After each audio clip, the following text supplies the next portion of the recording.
recognizing you, recognizing you, recognizing you, recognizing you, recognizing you, recognizing you.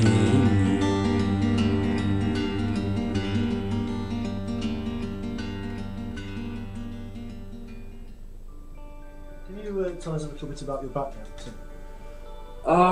It's rather mixed. A trifle odd, really. I come from a scientific background. My original training was in medicine. I later studied psychology. And like everybody of my age in Britain, I have a certain amount of military experience. And I've travelled fairly widely before I settled down and took up a career as a writer, which in the beginning was part-time. It's now a full-time occupation. I understand Dan Brown used your book, Rosalind, as research for material for the Da Vinci Code. Yes, God bless him, he did. And the wonderful thing about it was he was honest. Yeah. He posted it on his website in the bibliography, which did my sales a power of good.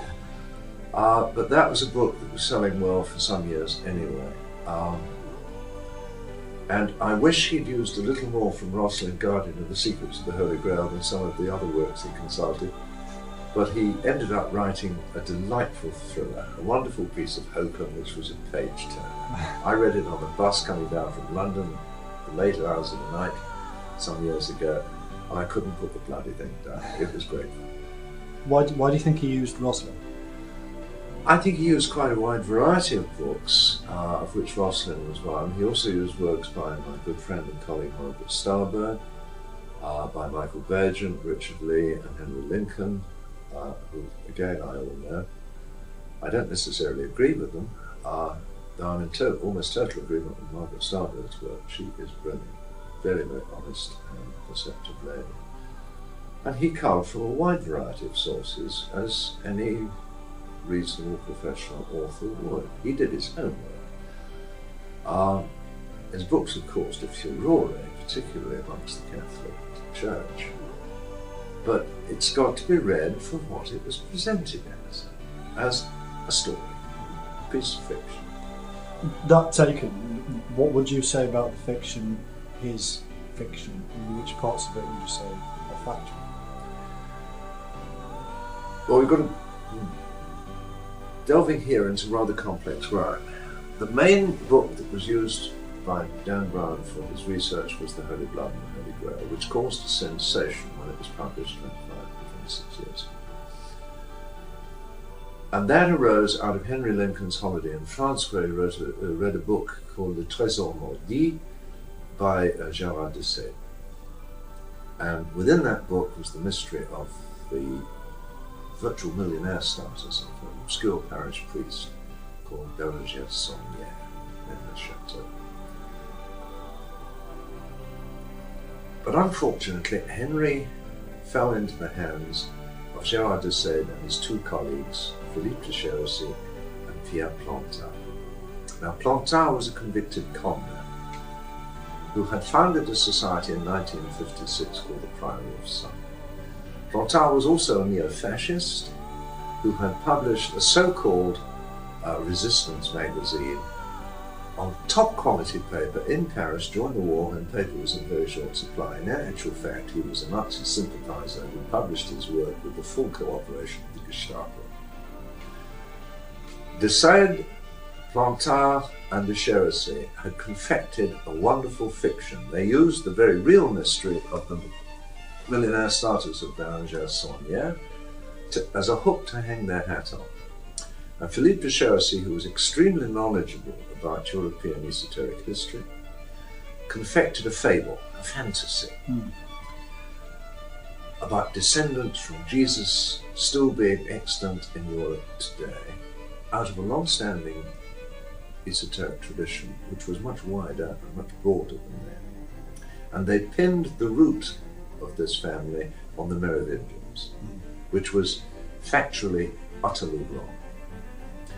Now, there are a group of families within Europe, known as Rex Deus, or simply as the families, who do claim descent not merely from Jesus, but from the 24 high priests of the temple who had deserted the temple after it had been desecrated by a Greek king, and who had settled at a place called Qumran and formed an order known as the Essenes. This was the order wherein Jesus grew up, where he received most of his training, and it is descendants of the 24 priestly families of the Essene dispensation who are known as Rex Deus. This was the reality that lay behind de Chérizy's fiction. And the key link in the early transmission into Europe were not the Merovingians, but the people who usurped them, the Carolingians.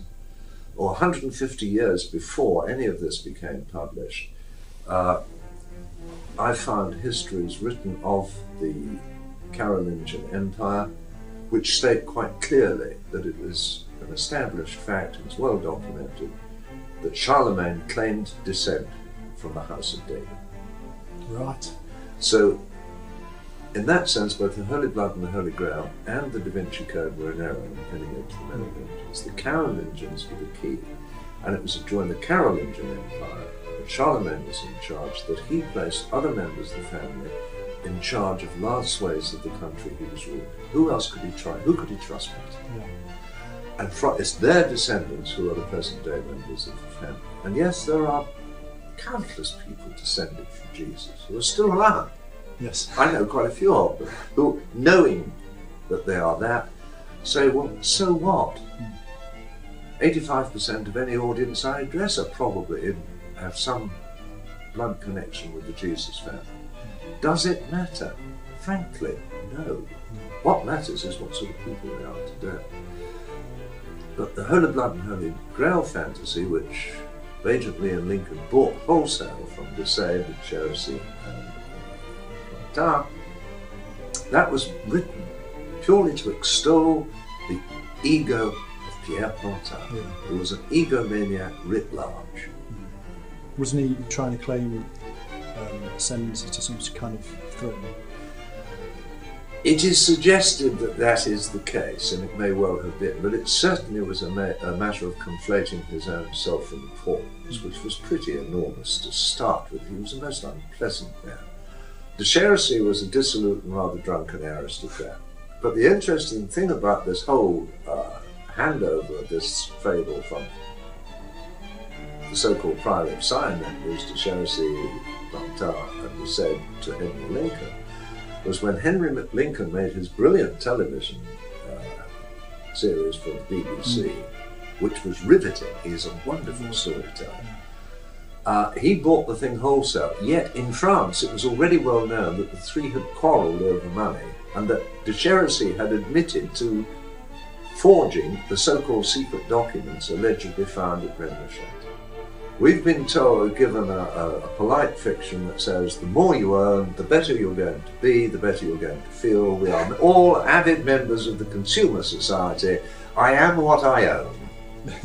And we have a one-eyed monster in the corner of every living room telling us we are a failure if we don't have this washing machine, that video camera, or whatever. And frankly, that's bogus, and more people are realizing it.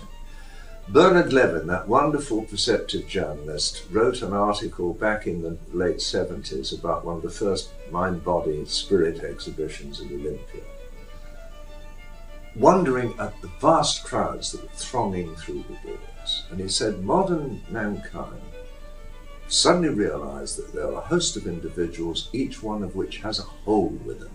And no matter how many motor cars they parade round it, no matter how many wives and children and gadgets and gizmos they put into it, it hurts. And the church no longer provides what most people regard as valid answers. Yet, every human being on this planet has an innate spiritual thirst. It's a gift from God. And they are seeking. They've been seeking since the earliest times. We have spiritually inspired symbolism in the caves of L'Escale, at Les Trois Frères and the Ariège, at Altimera, and the search has been going on ever since. And it is still